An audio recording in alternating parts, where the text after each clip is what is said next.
众平安，欢迎收看 TBS 新闻大白话，我是王浅秋。首先介绍这一节加入我们讨论最新话题大白话的来宾，第一位是国际政治专家赖岳乾老师。主持人好，观众朋友大家好。国际战略学者林玉芳，大家好。淡大财经系教授聂建中老师。各位观众大家好。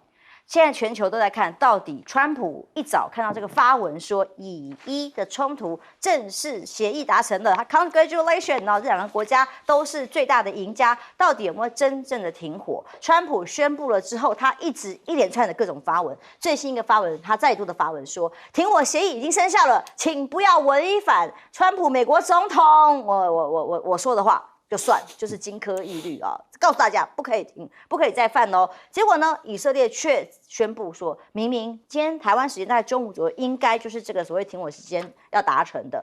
可是以色列再度表示，侦测到伊朗发射飞弹，以色列否认啊，说我们没有啊，我们在停火的时候没有发射飞弹，那到底怎么回事？以色列军方说侦测到伊朗向以色列继续发射导弹，那么大概是当地时间的10点半左右，就是下午的台湾时间下午的时候。以军发表声明，没有啊，我们以军发表说是收到了这个侦测，反而是伊朗倒过来说，以色列反而你们还在攻击我们吧？真的是互相没有人搞清楚怎么回事，到底是真的停火？全球也在看是不是真的停火之后的这种强烈回击，伊朗说我们没有做，但问题是接下来伊朗的国家新闻网主播他公开在内容里面说，昨晚就在革命卫队成功对于美国卡达基地发射了飞弹之后，才1个小时，川普就以近乎乞求的语气恳求启动犹太复国主义敌人强加于我国的战争停火进程啊，好拗口，简单就是说，拜登就来求我啊，要停火协议了啦，求伊朗啊，这都是印度式的胜利。我说赢了就赢啦，就好像拜登说我说赢了啊，川普赢学就是这样啊，伊朗也说公开发文，伊朗跟以色列几乎同时来找我说要和平。那个时候我就说 It's time， 我这时间到了，就是和平的时候了。所以是你谁求谁，反正大家都说是对方啊。那有轰炸了就算轰炸了嘛，因为光是伊朗狂轰美军卡达这个基地的时候庆祝胜利，我们可以透过画面看一下。这个画面呢是在夜半凌晨23号凌晨的10分哦。哇，很多的画面，行动代号叫做胜利祝福。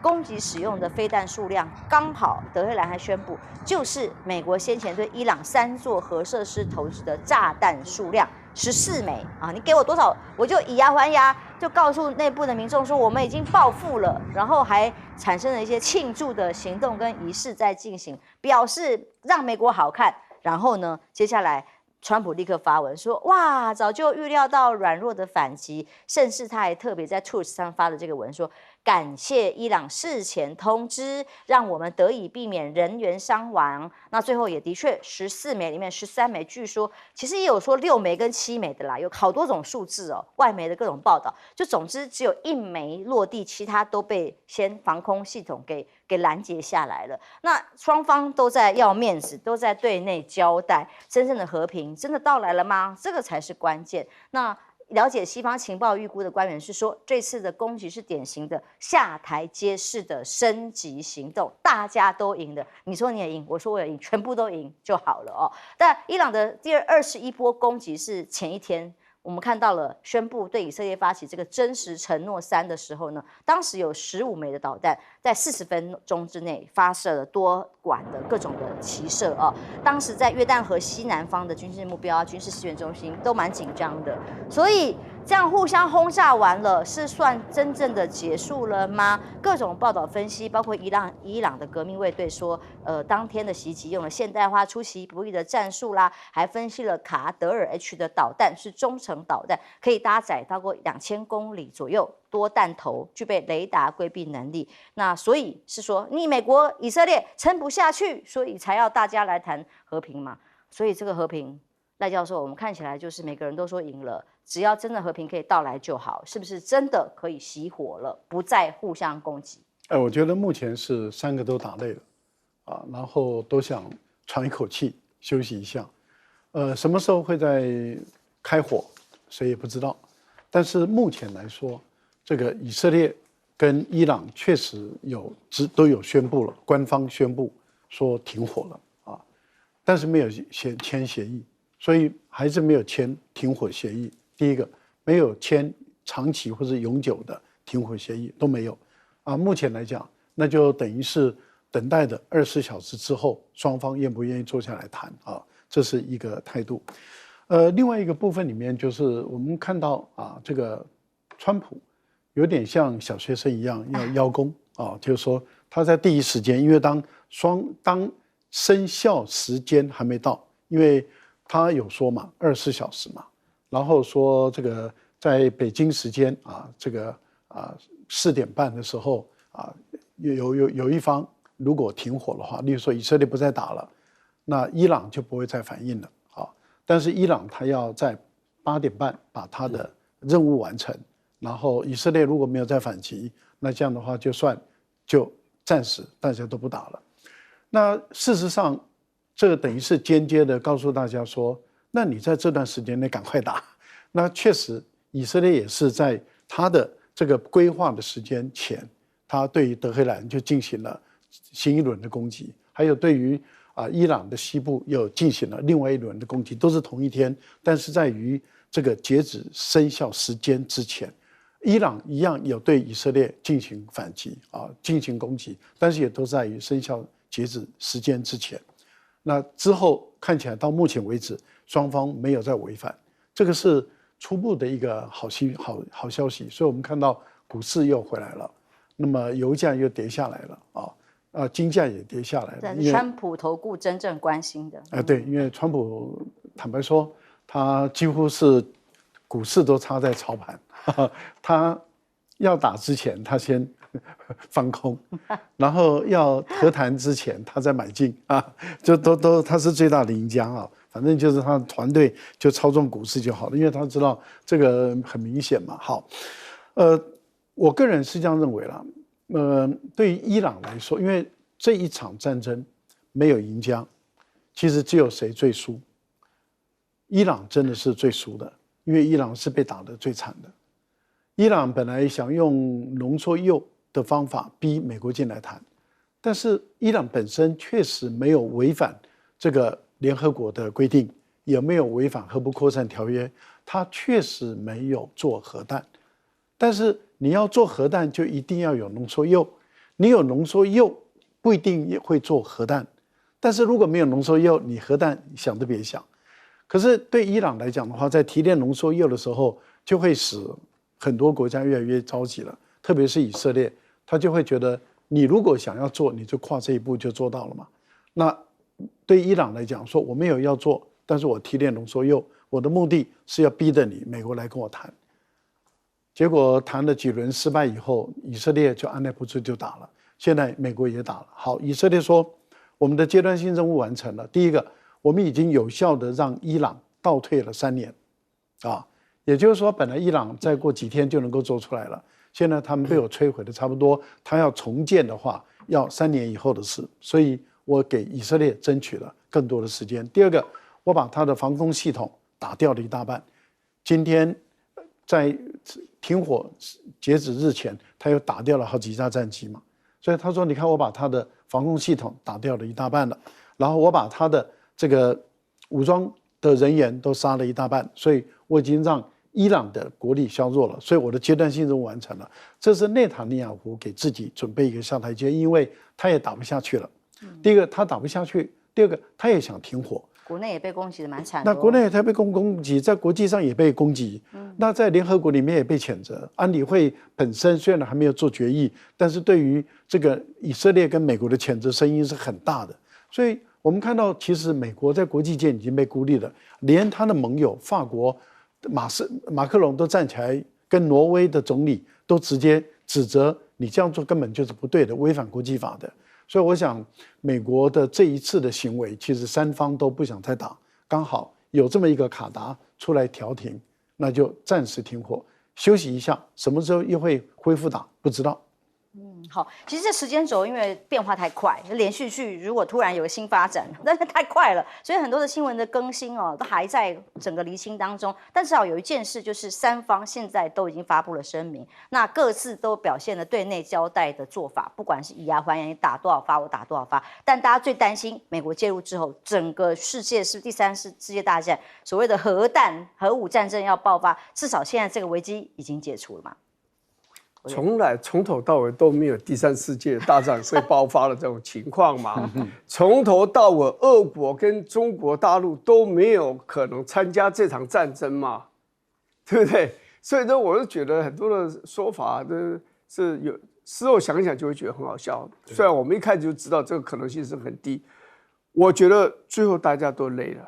对，好，当然他们想要达到目标也达到。对以色列来讲，他支持战争的始作俑者是以色列，那以色列呢？这一阵子呢，你看他现在是把加沙走廊几乎已经完成了整个占领摧毁了。是真主党礼拜的真主党也被他打了，已经体无完肤了。然后叙利亚的亲这个德黑兰的这个政权，也垮台了。好，所以剩下这个源头就是伊朗嘛。他如果这些的力量反对以色列力量，后头的那个支持都是来自伊朗，所以他把伊朗这次打得这么惨，尤其是他把核子计划破坏得这么严重，他基本上已经达到目的了。而且说实话，他也不得不停战，他也撑不下去了，因为这是这么多年来第一次战火对以色列进行这么大的破坏。虽然相对这个伊朗来讲的话，他这个破坏是算是很轻微，可是对1000万住在以色列来讲，这个弹道飞弹的攻击是远比真主党的火箭，远比这个加沙走廊的用火箭的攻击要严重很多。你看最后他打的，虽然我不太了解卡德尔 H 这个多弹头的飞弹，他打到南部一个叫 Bir Sheva 这个城，打了当场打垮了一栋楼，然后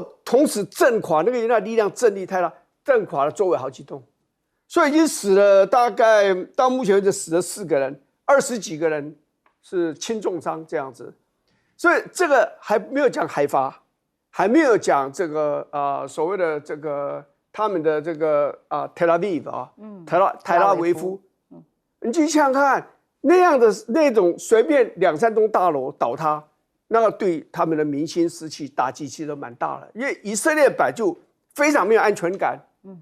他们本身或者至少他们的父母亲，就是从德国从东欧一路这样子辗转逃亡，这么多年的1000年的迫害，最后到了以色列这个地方来恢复立国这样子，所以他们是没有安全感的。现在又看这个战火，不知道什么时候才结束，其实反战的声音也很大所以我觉得他们撑不下去，就经济上的破坏力量尤其大。以色列最大的财源之一是什么？是观光业，它的观光业现在还有人敢去以色列吗？没有人敢去啊！它观光业重创，对以色列来讲，还有海法港你被轰炸，你很多货物出不去进不来所以这个战争如果再拖下去，伊朗真的封锁荷姆兹海峡的话，那我告诉你，这整个的经济就不是以色列，很多国家都撑不上了。而且我觉得美国压力最终是到了，对川普来讲，他真正要处理的是关税问题啊！关税问题现在只处理一个英国，其他国家根本还没有办法达成协议。所以你现在这个战争一搞下去，物价一定涨嘛，油价一定涨嘛，这油价美国要受冲击，那美国通货膨胀的结果，反对川普的声音就会越来越大，他自己的支持他的主要力量都分成2派。一方主战，一方说别人的战争我们不应该介入，你自己都常常这样讲，我们干嘛去打呢？好不容易离开阿富汗，现在又到中东去，战争何时了？所以他也觉得必须要停下来了。是，所以这3方领袖都在想怎么样保住了面子又保住里子嘛。那国内的民意也要交代嘛。那只是说大家对于川普一早发布的时候，大家都已经学会了看一看再说。他讲的停火不见得是停火，但还好观察下来，到目前为止，似乎3方真的得到了和平的协议。是的，他讲的停火是不是停火？有真停火、假停火。我先讲一下，其实川普真的很有趣，手中拿个遥控器。那你们刚刚说它叫金融遥控器。一打大跌，对不对？然后呢，停火了，又平白又涨，那个油价又跌啊。我讲跌是股市跌啊，油价涨了，相反就是油价跌，股市涨。好，但我觉得也不是这样的，他也不是真的是为了钱。我觉得川普一路走来都在强调，我是最伟大的，我的美国是最伟大的，一直在强调这。以前的总统都不叫总统，只有我叫做总统。那甚至拜登根本那个总统相片都不应该存在那种感觉啊。他想要拿和平奖。诺贝尔和平奖啊，对，那奥巴马都可以拿，他也不一定看得起奥巴马，都可以拿，我当然一定要拿。应该先拿奥斯卡。所以他什么都想拿了。对啊，重点就在他讲了一个重点话了，他就讲说，我打他就是为了要停战。这个也是真的，好像是，但是我必须要讲一下我自己的讲法，我不是要帮谁讲话哈。刚停了一个印巴战争，各位，印度面积大，军事强，那个量体大，结果没有打赢。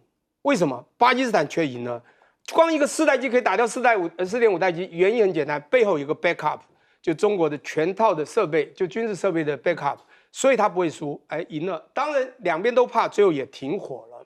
这一次呢不太一样，以伊战争，伊朗它的80倍大，军事实力差不多。当一个以攻为主，我觉得伊朗是以攻为主，伊朗的弹头，我们不要讲核弹头啦，当然以色列当然就已经人家都有了嘛，8、9、10个，但是它的真正的那个威力，像离石这些可以打2000多公里的，绝对是伊朗赢。可是以色列很厉害，它防空系统很强，铁穹，以及它最强的是一个渗透系统，叫情报系统，叫莫萨德。这是我知道的，以色列在很多地方那么小，却能赢的最地方，就他用的就是阴的地方，叫做阴谋战，就像美国的 CIA 最厉害。所以你会发现这一次呢，巴勒斯坦被打得很惨，哈姆斯打去了，很简单，首领一下被打掉，因为摩萨德。再来，真主党黎巴嫩一下子首领被打掉。这一次呢，他打伊朗伊朗军事实力不差他要打你军事设施，那核能设施就把你打惨了。第二就是你的将领高阶将一下就把你打掉了，这都是有所谓的定点着落。那你从某个角度说，伊朗怎么那么差呀？防空系统那么差？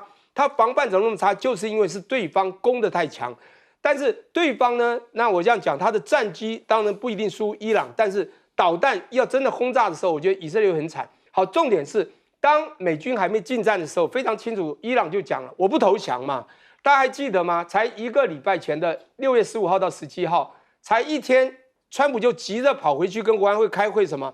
就说要稳定2周要决定要不要跟伊朗打仗。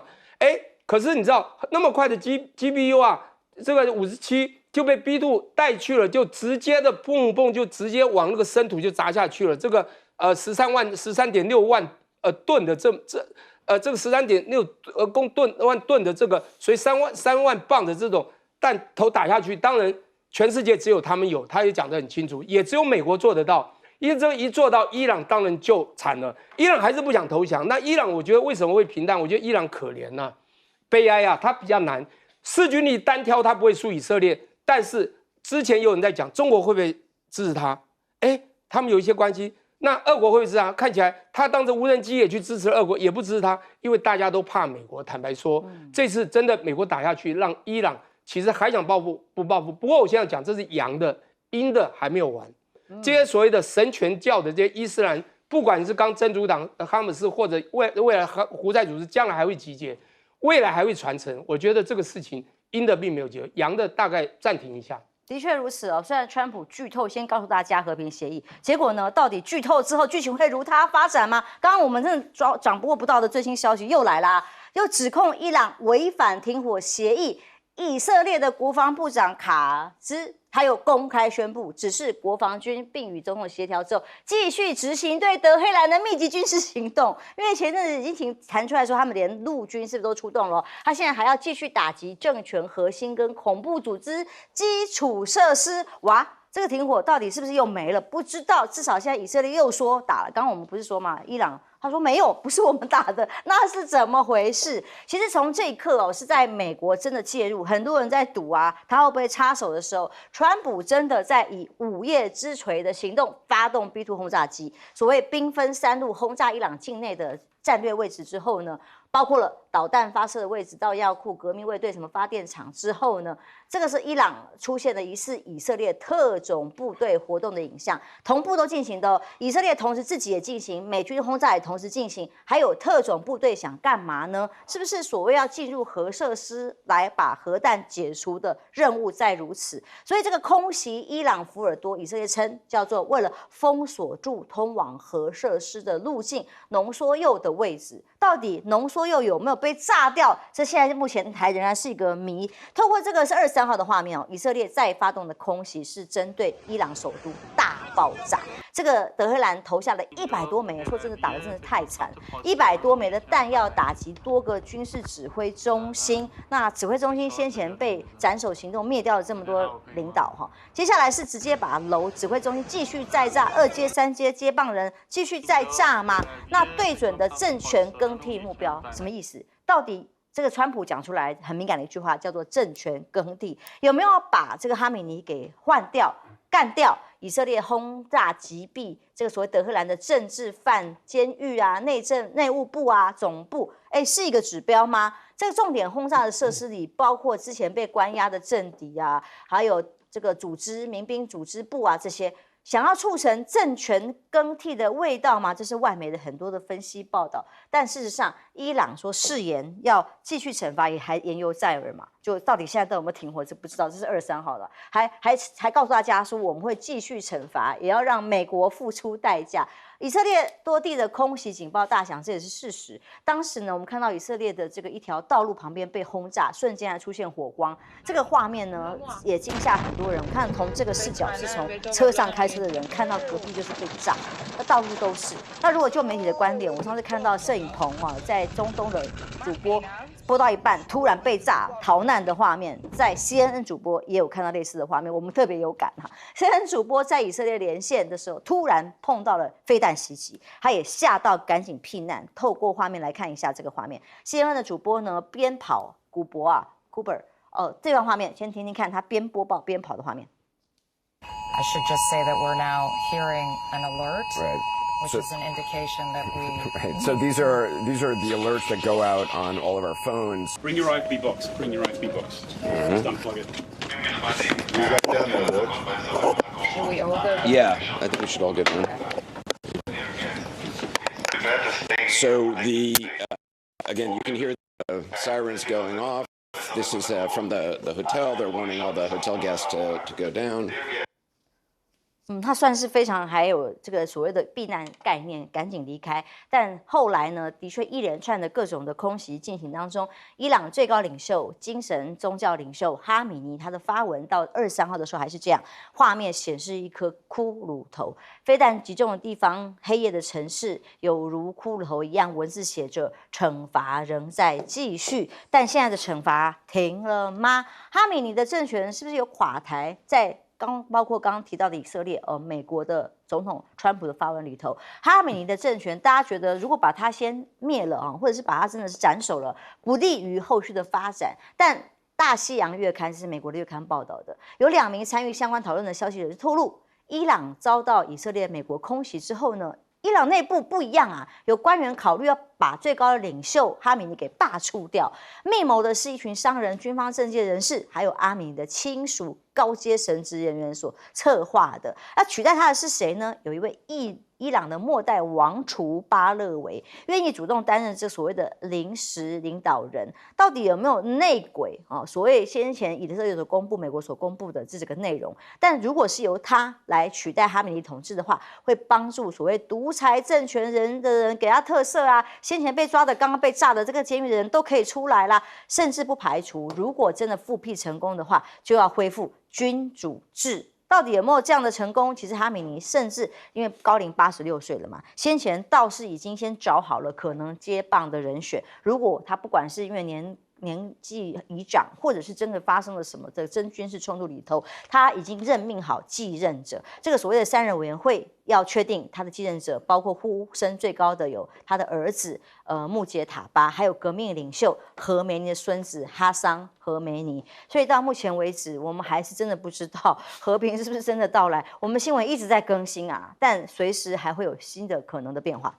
对，因为最新的一个新闻进来是谈到说，以色列的国防部啊，这是以色列啊，他的国防部指控伊朗向以色列的北部发射了2枚导弹，这2枚导弹以色列有发布北部地区的警报，但是也被以色列有效的拦截下来了啊，这是以色列的一个公布，伊朗马上否认说没有，这是你造的谣言，我们没有发射，但是以色列国防部马上说我们会对你德黑兰进行有力的反击，他马上就又炸了德黑兰。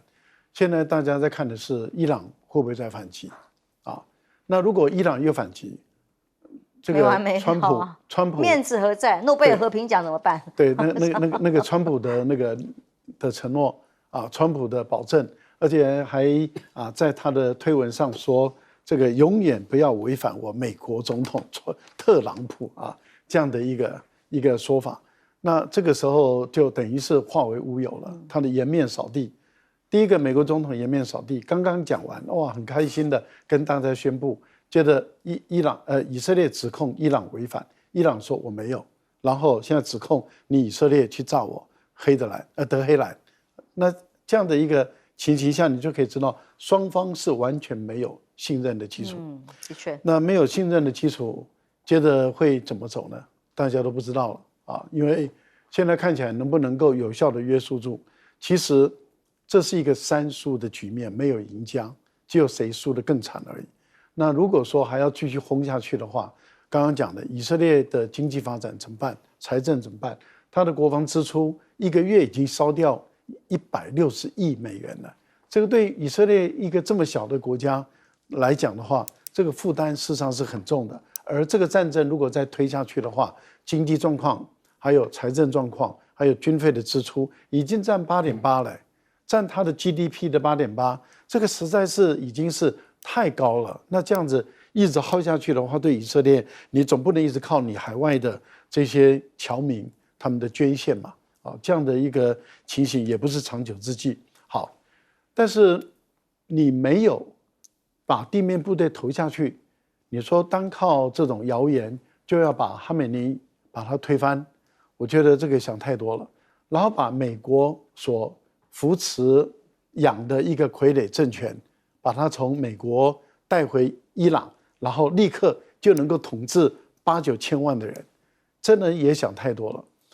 伊朗的波斯人占61%，但是他的什叶派的占90%，也就是说，波斯人还有阿拉伯人还有非波斯人，他的什叶派人都占到90%，而什叶派的精神领袖是哈梅内伊。那你要靠谁来把这个哈梅内伊把它推翻？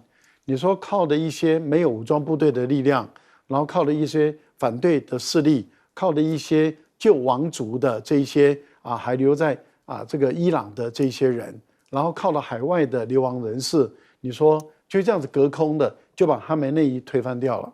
我觉得这想太多。哈梅内伊为什么会安排他的接班人？就是因为当初美国的总统川普说：“我知道你住在哪里了。”这已经是威胁恐吓了嘛？就是说，你给我小心哦，我知道你家在哪里，旁边还安插了特工哦。对，我知道你在哪里上班哦。这个就是已经是对人身的安全上的一个恐吓，所以他已经安排3位他的继承人，1、2、3的顺位。他如果死了，第1位接任，第1任接任死了，第2位接任，第2位、第3位接任。本来还传说他的儿子可能会接任，后来名单的时候没有他儿子嘛，所以他事实上已经安排他的政权的一个移转，统治了50年，你说一夕之间瓦解，然后一个在美国被养50年的一个王储，突然间就回到伊朗，然后就要来统治这个伊朗，想太好了。当初阿富汗还不是美军守在那个地方，20年后美军溜走了，那个傀儡政权还不是就被瓦解了？先前很多国际专家在分析川普的行为的时候，就说如果这个以一在美国都已经介入之后，你们还要继续打搞不定的话，川普的做法可能会跟俄乌一样，我就不管了，谈判和平协议谈不了，我就退了，我就撤了。结果现在看起来以为出现了曙光，如果以色列继续发动攻击，川普管不了，那又是什么结局？委员，以色列意犹未尽，我觉得有2个原因。第一个就是说，他没有办法确定美国的跟他自己的攻击已经彻底的或是重创了伊朗的核子设施，他没有把握。这是个谜耶，到底有没有真的炸到？我想他伊朗也没有很笨嘛，他知道他的空中的力量是不够的，那么救了飞机。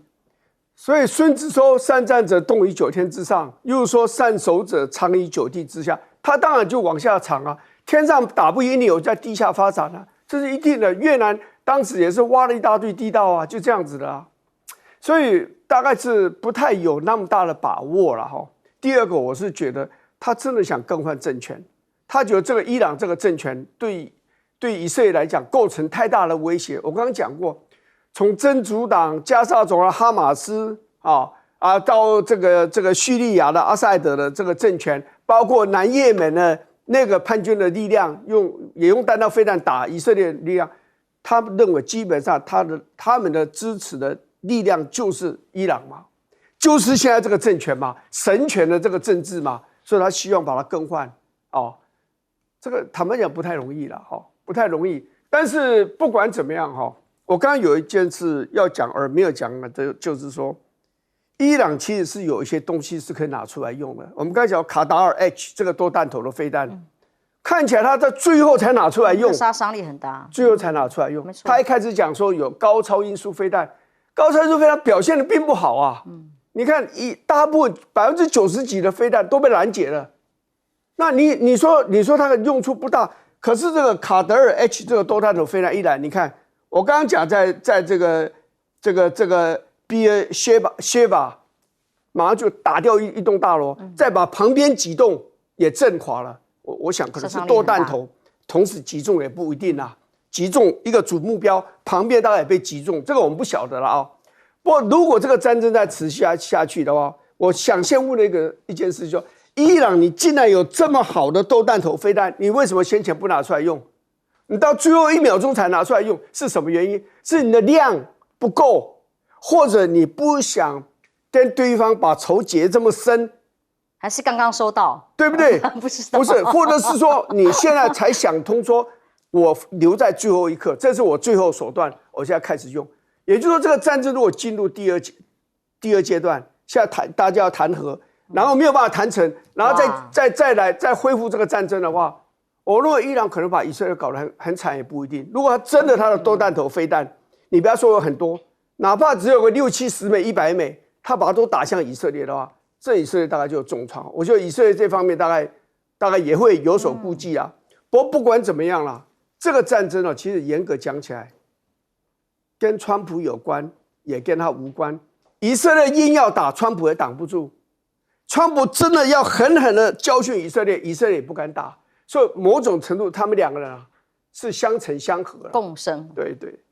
所以的确伊朗真的是有留有余地的，包括轰炸的手段，包括连封荷姆斯海峡。我想说，那个时候军事已经打成这样了，还要经过国会同意，还要国安委员会，那显然都是在留余地进行更进一步的和平协议的可能。叶老师是有余地，但有余地没有用啊。就我的角度是这样，一个霸主这么厉害的美国，只要出来，他还是会怕了。他之前不投降的原因，就是他知道他有些力量，他的弹头那个飞弹、那个导弹的力量的确是比以色列强，不管是多弹头或者之前的尼斯等等的。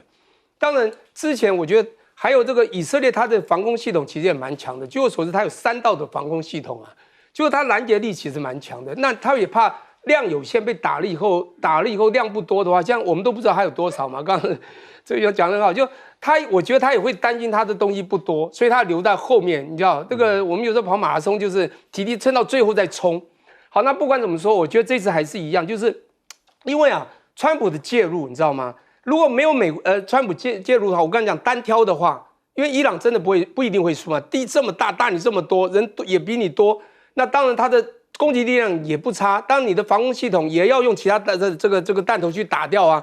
其实以色列也伤得很重，每次为了防空，你也伤得很重，所以这么小一个以色列，我觉得他也不一定赢，而且他之前赢的那一部分，我跟你讲，情资系统的莫萨德东西，他打掉人家的高阶将，打到人家核武设施，他该之前在前置作战他已经赢了，但后面就不一定会赢，伊朗会赢但是重点是美国来，所以美国一进去说我们赢了，所以美国因为一出来，伊朗不投降，但是也是会怕。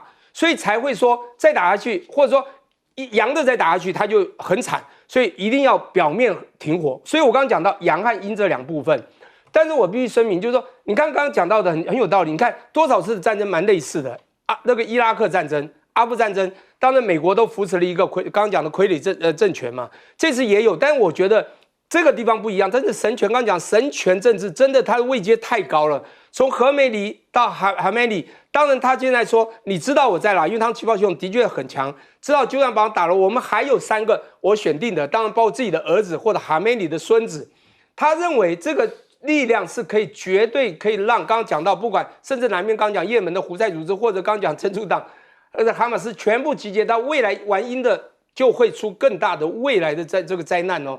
所以我在想说，现在呢，还是一句话，就是美国现在还是很担心，因为美国还是在想这件是川普讲出话，好像要停火了，是我造成的，我让大家停火了。但是我觉得他们在阴的都没有完，就像刚刚讲的，虽然停火，以色列好像还想打，刚也讲的，我觉得很有道理的。意犹未尽，以色列绝对意犹未尽，他还是担心嘛。你核能真的毁灭掉了吗？砸进去以后，他80-90公尺，他不会移走吗？他之前不会稍微，他也知道你要打呀。那就像美国也知道你会打卡达那些军事基地，所以他也把他们的军人也已经都先把它疏散，所以才没有伤亡。我觉得一样的道理，以色列也想打，因为他不认为他有完全打到伊朗的要害，他一定要不然就把他政权换掉，所以以色列也会攻，伊朗阴的里面也会集结，将来还会反击。这场战争只有3个角色吗？只有美国、伊朗跟以色列吗？俄罗斯跟中国大陆的角色又是什么？因为当双方打得如火突突，还没有听到什么和平协议的契机的时候，当时是在普京在莫斯科见了伊朗的外长阿拉格齐哦。第一时间，阿拉格齐最早在川普发那文的时候，也是他说没有任何协议哦，也是他出面曾经第一时间否认的。他当时在见了普京之后，就严词谴责美方叫做无端侵略，还指责美国这个行动是受以色列煽动。他指的行动当然是 B-2 轰炸机介入战争的这个决定。其实当时美国本土很多民众都担心911那个恐攻的危机，随时会不会又有这种恐怖攻击的可能再来。当时普京强调两国关系深厚，坚定支持伊朗人民会站在历史正确的这一方。但伊朗的球员，当时普京会晤的外长呢，最高领袖哈米尼在信中递了这封信啊，寻求普京给予更多的援助。这个援助是什么？但现在呢，看起来回头再来看，是不是所谓的伊朗核武梦碎？这真的是一个谜。因为伊朗有没有能够及时转移材料呢？那B-2轰炸机是炸一炸啊，过场做样子，实际上炸的到底有没有核弹？当时还有否认的。那这个浓缩铀有没有被炸掉？美国情报局的单位是说没有，反而存了更多进去吗？伊朗其实没有转移掉这些浓缩铀，反而还把更多的核材料移进遭炸毁的福尔多核设施吗？虽然川普受媒体访问的时候公开讲，那个如果是我情报首长讲的话不准，我讲的才对，这个仍然是个谜哦。还有伊朗受空袭之后更坚决永和，关键在消失的这400公斤的浓缩铀到哪里去了？各种专家说他要制造核武，可能多久制造出来？科学家也被炸了嘛，但有专家认为最快1年，关键在上周不知所踪的409公斤%浓缩铀下落不明。CNN报道伊朗的这个核设施在美国轰炸之后只受了皮肉伤，空袭前是长这样，空袭后看起来没有错，炸得蛮严重，但毕竟是在地底下，有没有炸成呢？专家认为，如果袭击结果只有这样而已的话，地底隧道将仍然保存，不会受到影响。那伊朗还有更多秘密核设施吗？伊朗官员讲的，生产更多接近核弹等级的铀，而且在地下深处仍然开设了第3座的核浓缩基地。美国民间原能研究机构甚至指出，该设施呢可信可以在3个月内生产足以制造19枚核武的原料。当然，这都是在和平协议出现之前就要讲它很危险、万恶。很危险，必须要立刻把它灭绝不可。但现在会不会说法不一样啊？这个川普的说法一直会在变的。我们持续观察。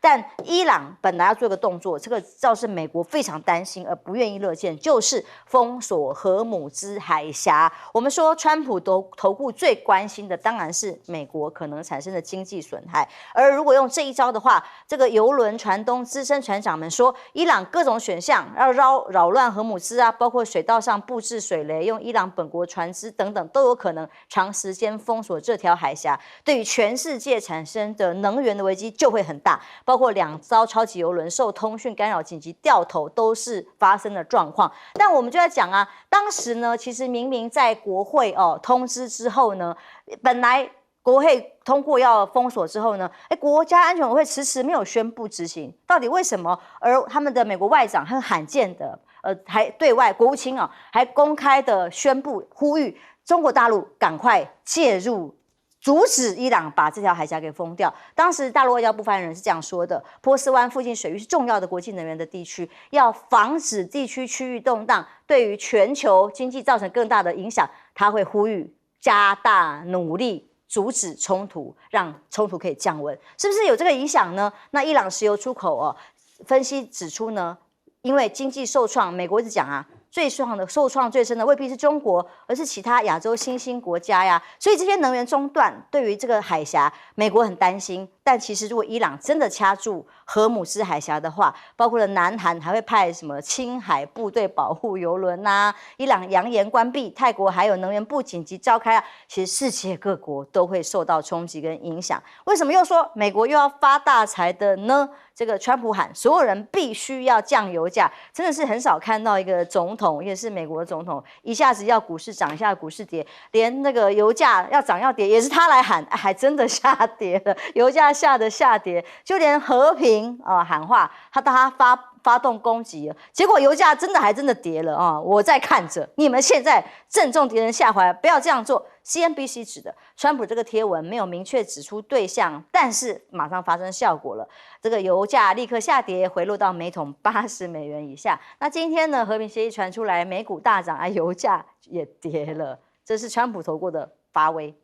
美国的国务卿卢比奥他有出来呼吁，希望说中国大陆介入啊。他说大陆要进来帮忙啊，因为如果伊朗真的布水雷，或者是在这个阿拉伯海这个地方，对于美国或者其他国家的油轮，那进行这种短程的导弹的攻击，那已经造成了很多油轮它为了避险，它不进去了啊，因为他觉得太危险了，所以他要不就是进去以后马上出来。一般的已经有看到几个大的国际的公司是不进去了，那这样的话对国际的油价会造成影响。他认为中国的影响会最大，所以他希望中国大陆来介入。那很明显的，卢比奥对于大陆的能源政策了解不够多，因为后来就有很多的分析家就出来说，你没有看对问题哦。因为大陆在油价很低的时候啊，它盖了非常非常多的储油槽，而且它把战备储油槽都填满了。以往战备储油3个月，可是他们估计中国大陆的战备储油至少6个月以上。换言之，也就是说这个战争也不会拖到6个月以上。因此，如果说真的伊朗封锁这个赫尔木兹海峡的话，中国大陆可以启动它的这个自己的储油槽，更何况它跟俄罗斯的这个天然气，还有它的绿能，还有再生能源源源不绝。那所以他认为大陆影响并不是这个卢比奥吹的那么大，而且大陆自己更清楚知道自己的家底是怎么样的一个情况。可是影响最大的是什么？像东南亚的新兴国家，他们因为工业发展、经济发展的速度快，它的能源的需求量就很大了。像印度也是啊，也是能源需求大国啊，还有日本、韩国都是需求大国，所以事实上反而是这些国家的影响会更大。但是问题是在于大陆本身会不会介入？大陆的立场跟其实俄罗斯的立场是一致的，也就是强烈的谴责美国跟以色列的侵略一个国家主权的行为，但是还是希望有所节制，不要让战事外溢，不要让战事扩大。我想大家的态度一样，所以当美国特朗普宣布说伊朗跟以色列停火的时候，俄罗斯也表达欢迎，中国大陆也表达欢迎，我想这态度就很明确了。好，我们休息一下，马上回来。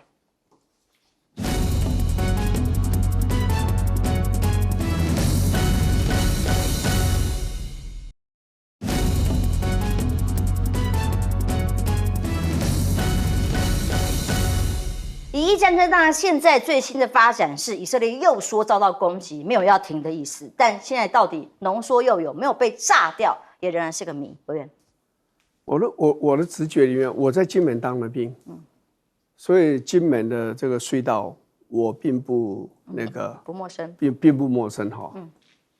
他如果说真的这个隧道建得够长，而且呢，它有转弯的这种设置、隔离设置，就一方面它是一条隧道，一方面它有做一些安全的隔离。对，所以呢，你这个虽然你这个什么 bunker 这个 buster， 那叫钻地飞弹，你钻进去的时候，你爆炸的时候，你不是整条隧道你都可以摧毁的，它一定会做一些隔离的那个措施嘛，那个建筑嘛，所以你的震波到那里以后就被挡住了。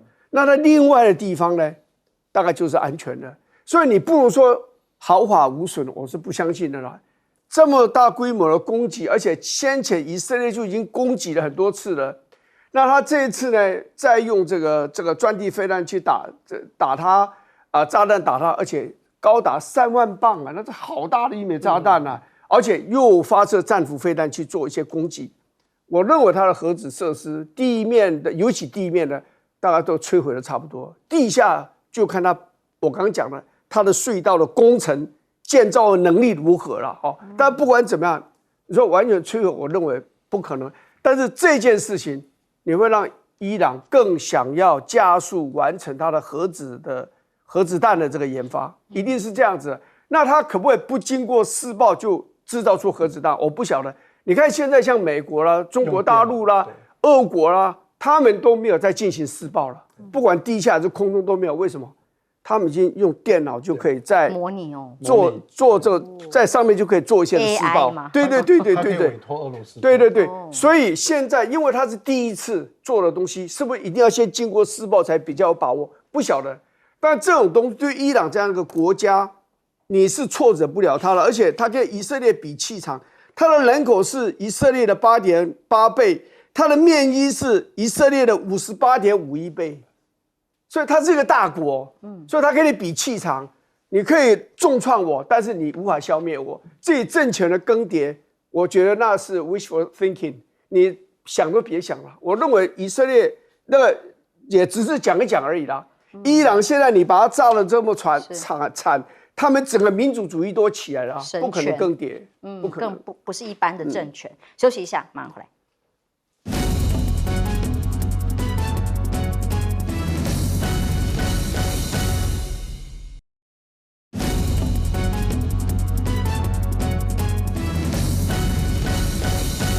以伊的和平现在仍然非常脆弱，到底是不是真的和平？但俄罗斯的角色呢 ？OK， 我觉得很有趣啊，我把它拉高一点讲哈。你这样，我觉得川普和以色列呢，也是有一种状况，就是以色列像是川普的亲属，不要说自己的孩子，他出去打架，跟人家打架打久，他就想帮自己的孩子，因为他非常偏宠以色列啊。光哈佛大学对犹太人的保护你就知道了，整个美国的环境，律师、医师，还有各种那个重要的商政界，其实犹太人真是把持很多。谁是爸爸还不知道呢？因此，以色列他非常的偏宠。所以伊朗不管是谁对谁错，他绝对帮以色列。但是重点是，伊朗也有后面的帮忙者啊，但是他不是亲属，是兄弟。他有一些兄弟中俄伊常常军演不是一起吗？世界还有人在分析未来美国、英国、法国、以色列和这里来比谁赢谁输。就你发现这次俄国也不出来，而且他当时在俄乌战还去支持你无人机。俄国为什么知道你伊朗力量不够？他敢把你的，如果你也把俄国带进去，俄国也会很惨，他也不敢。中国这次也不出声，即便是出事了，你失利了，我的油可能会出问题，但是他也不出声，因为他们都会观察。所以我觉得兄弟之情还是没有亲属之情这么深啊。